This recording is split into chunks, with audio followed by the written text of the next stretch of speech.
Hello, welcome. My name is Teshin. I'm the guiding teacher here at the North Carolina Zen Center. And if you're finding this video, you're most likely coming to Sesshin or retreat, or perhaps wanting to learn more about the practice here at the center. So for this video, we're going to go over the meal practice, which is called Oryoki in our tradition. Oryoki is a Japanese word which means just enough. And it really refers to taking just enough food, not wasting, but also being mindful of the way we eat and using eating the meals in retreat as a practice itself. So we're going to go over the procedure so that when you come to retreat, when you come to Sesshin, you'll be ready to go and you won't have too many questions. It usually takes some time to get used to the procedure.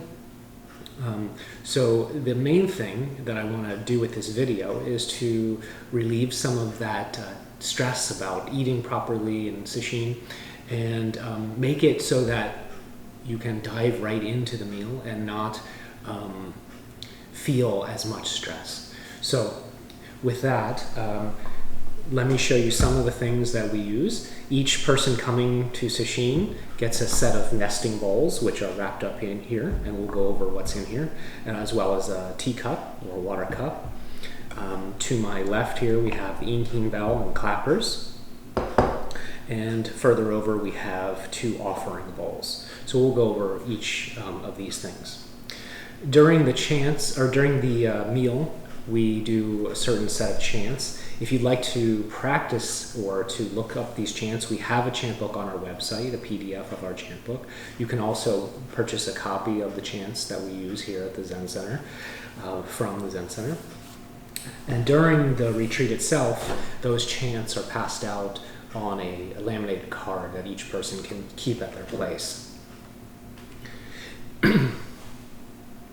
So during Sesshin, we have 3 meals per day, breakfast, lunch, and dinner. And breakfast and dinner are both taken using Oryoki bowls. Lunch is a bit different. It's done buffet style. And so we use plates and bowls just as we would at home. But for the Oryoki meals, each participant, like I said, has a set of these and will keep these bowls behind their place in the zendo. And when the meal is ready, we exit the zendo together, carrying our bowls and our cups to our places in here, the kitchen. As we come to our spots, the inking bell is struck, and then we will bow to each other standing, and then we'll take our seats. Each person will receive a place at the table, and for the remainder of Sesshin, you'll stay at that particular spot. Okay, so now for the actual procedure. As you sit down, after the bell is struck and we bow, you sit down, each person can begin unwrapping their bowl set. The type of Oryoki that we do at this center, it may be a little bit different than you run into at other centers. Each place will be a little bit different.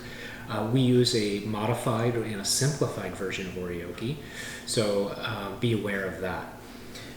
When you sit down, you can begin unwrapping your bowls, and you'll notice that the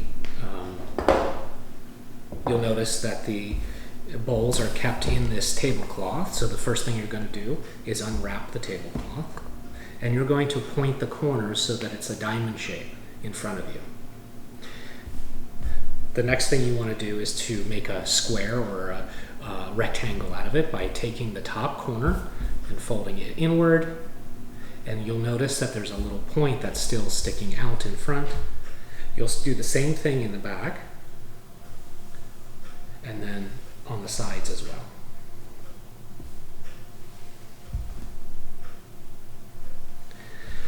Okay. Now, each time you do this, you can take your time with it. You don't have to rush through it, but I also want to say that you don't have to worry about getting it perfect. So the next piece inside the bowl set is your napkin. You can take that and you can place it on your lap. Next will be your utensils. You can take your utensils out of the bag, And you can do this by either pushing against your chest or by shaking them out of the bag, taking the bag and placing it in front of the bowls with the spatula, the spoon, and then the fork laying across the bag. After that, we have our bowl cleaning cloth. This will also go in the lap. And then we have our 3 nesting bowls. The best way to take these out is to take your thumbs and put them on the inside of the rim and lift the bowls out. First left, then right. That way we minimize the amount of noise as we get ready for the meal. So after your bowls are set, you can take your teacup or your water cup and place it at the corner of your mat. For the chant sheets, you can hold them in your lap or in front of you as the chants begin. So the leader of the meal will, once everybody has unfolded their bowls and gotten ready, will introduce the first set of chants. So at the clappers,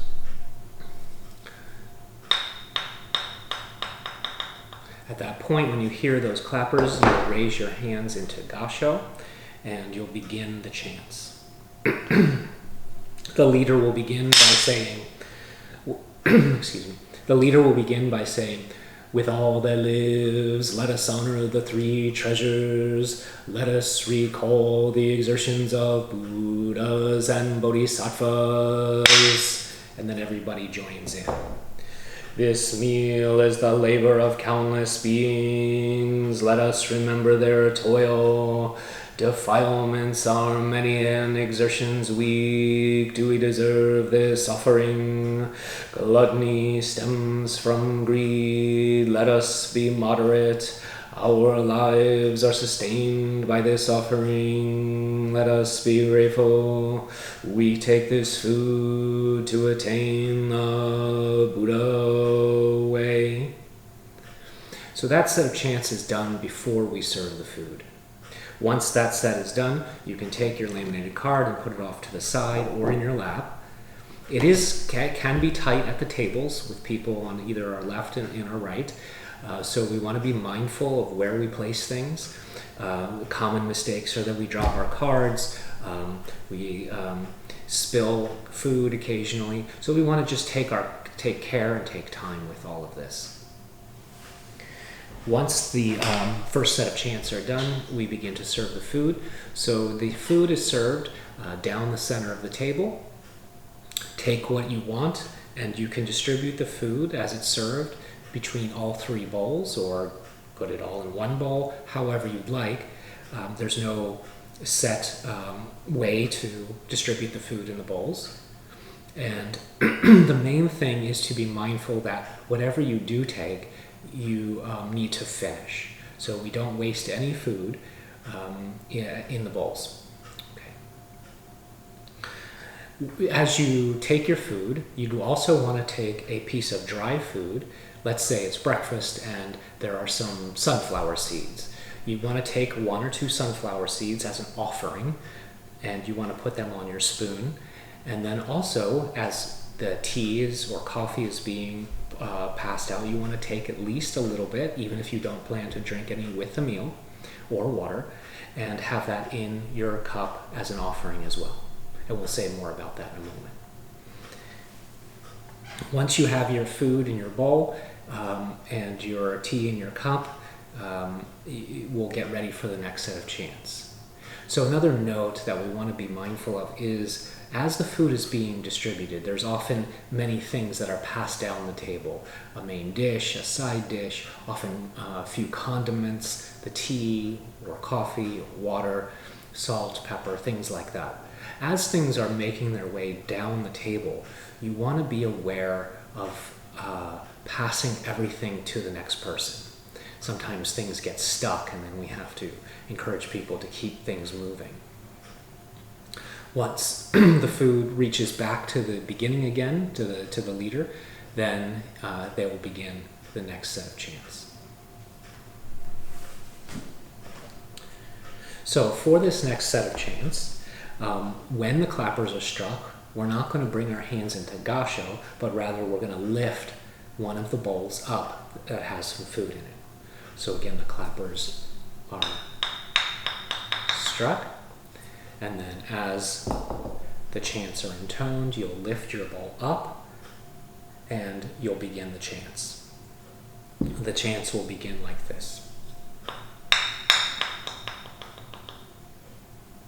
Our meal is offered to Buddha, Dharma, and Sangha, with teachers and family, with nations and all life. Let us equally share. To beings throughout the 6 worlds, we offer this meal. Okay, and at that point, the clappers will be struck again. You'll put your food down, or your bowl down, and you'll begin to go into the offering portion of the meal. So what does that mean? The offerings, just to say a word about those, traditionally in Buddhist Oryoki, there's an offering that's made to the hungry ghosts and thirsty spirits. Now, we need not take this literally, but we do all know that the reality is that there are people less fortunate than us, and often people suffer from food deprivation, lack of access to good food, and are suffering. So these hungry ghosts and thirsty spirits, these offerings are a way to acknowledge that there are people less fortunate, and we should bring them to mind as we're making these offerings. So it's symbolic in that way. So as you're chanting, now this is probably the most challenging part of the meal for most people, because it takes some coordination, but as you practice, you can practice at home, or as you practice in Teshin, it gets easier and easier until it's, of course, second nature. The offerings begin by taking a piece of food between your ring finger and your thumb, with the other hand in gasho, and as you offer it, you're going to circle one of your bowls 3 times with the food, and then keep it raised up until the offering dish comes your way. As it comes your way, you're going to take the food and put it in the dish, and then quickly pass it to the next person. Okay, bringing your hands back in gasho. Now, the thing again with these offering bowls is that you want to make sure to keep them moving, that they do get handed off to the next person because of time. We don't want to forget that and have people waiting as the offering bowls come down. The next offering bowl is for a liquid offering. This is probably the hardest part for people to get used to, but the way to do this is as the offering bowl comes your way, you want to put it between you and the person next to you. So you put it down between 2 people. The person on the left will pour from the left. The person on the right will pour from the right. And you only need to give a few drops of liquid to the bowl. So you'll take your cup and you'll take a couple drops, pour it in, and then the person on the other side will do the same, and then as soon as they're done, they will pass it to the next 2 people. Okay? I want to review that just one more time. As the bowl comes by you for the liquid offering, put it between 2 people, take your cup, take a few drops, pour it in. The other person will do the same thing from the other side, and then they'll take it and put it between the next 2 people. I've seen people do various things, like use their spoon to pour the liquid in. Please don't do that. It just takes some practice. If there is some liquid that gets spilled, simply take your wiping cloth or your napkin, wipe it up, and then we'll move on to the next part. As soon as the offerings are finished, we'll keep our hands in gasho until they're finished, and then once they're finished, there will be a bow at our seat, and then we can start eating. So once the food is, once we begin eating, you can eat at a normal eating pace. Please don't feel rushed, but also at the same time be mindful that the next, for example, after the meal is finished, there are people that need to begin the cleanup for the meal, so we don't want to linger too long as we eat. So it's that middle ground. There will be an opportunity for seconds. So about halfway through the meal leader will assess how people are doing, if they need a little more time. If it looks like enough people have finished enough of their food, they'll begin to send down the food down the tables again to offer seconds. At that point, be mindful of and aware of the fact that food is being passed down again. As it's being passed down, just stop eating and make sure all the dishes and condiments are passed as they're going around the table again. Once the seconds are finished, then we'll begin the meal cleanup. Once the meal is finished, or enough people have finished their food, the practice leader, the meal leader, will send down a bowl to collect any compost that's left in the bowl, say banana peels or eggshells, things like that. That bowl will be passed down, and as it comes your way, just take anything that's in your bowl, any food scrap, and pass it along. The next thing that is passed down is hot water for cleaning the bowls. Some people take some tea from their cup to begin the cleaning process first. You're welcome to do that. If you have any tea left, you can take some, pour it in your bowl, and begin to clean your bowls. And we'll say more about how to clean the bowls in just a minute. If you don't have any tea or any water in your cup to begin the cleaning process, just wait until the hot water is passed down. A kettle of hot water will be passed. As it comes your way, take some hot water, pour it in your bowl, and then pass it to the next person. Just an important note, is because our tables are wooden, please do not put a hot kettle or any other hot casserole dish, say, directly onto the wood without a trivet or some sort of protection underneath. Once you have your water in your bowl, you'll begin cleaning, and I usually start with the utensils. So let's say it's breakfast and I've used my spoon. I'll take my spoon and I'll begin to clean it with the spatula.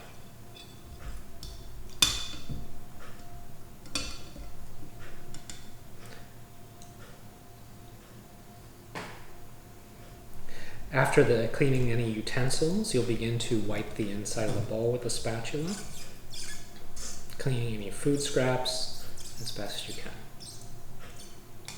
Once you've cleaned one bowl, you can transfer the water to the other bowl and begin to clean. So you'll continue to do this if you've only used one bowl, or if you used two, or if you used all three.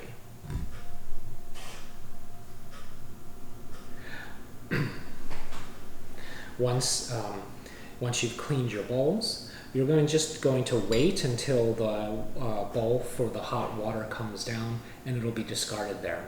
I usually recommend that if you can take a couple sips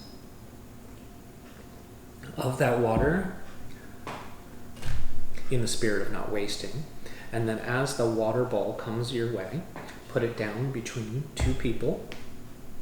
And as you pour your water, you want to pour it so that it's not pouring towards people. You want to pour it towards yourself, and then keep the bowl moving. Once your bowls are empty, then you can begin drying them off. Using your white bowl wiping cloth,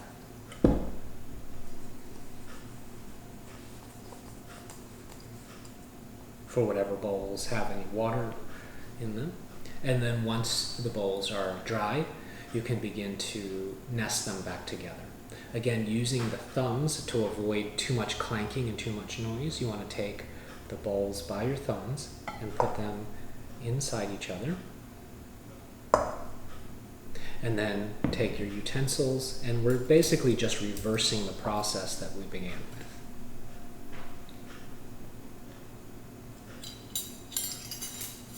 Folding the utensil bag over, putting that on top, taking the wiping cloth and the napkin, and then unfolding the tablecloth,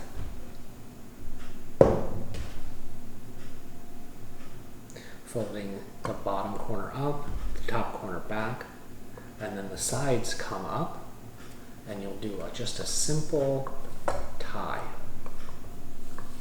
Just one. Taking your teacup, putting it next to your bowls, and we're just going to wait until everybody's finished with that process. As soon as it's finished, there will be strike on the inking bell to end the meal. When you hear that, we'll make a seated bow. And then the next thing is that everybody leaves the table. They'll take their bowls and cups back to their seat in the zendo and put them behind their zafu or their zabuton in the zendo. So this is a basic overview. And if you have any questions, of course, you can feel free to email us or ask when you come in person. You're also welcome to try this at home. It's actually quite a great practice to do at home occasionally. I hope this video is helpful for you. This, like all of our practices, are designed to promote mindfulness and awareness. If you have any questions, you're welcome to email us or visit us here at the center. Please feel free to join us for any of our practice periods or any of our daily sittings, and we look forward to practicing with you soon.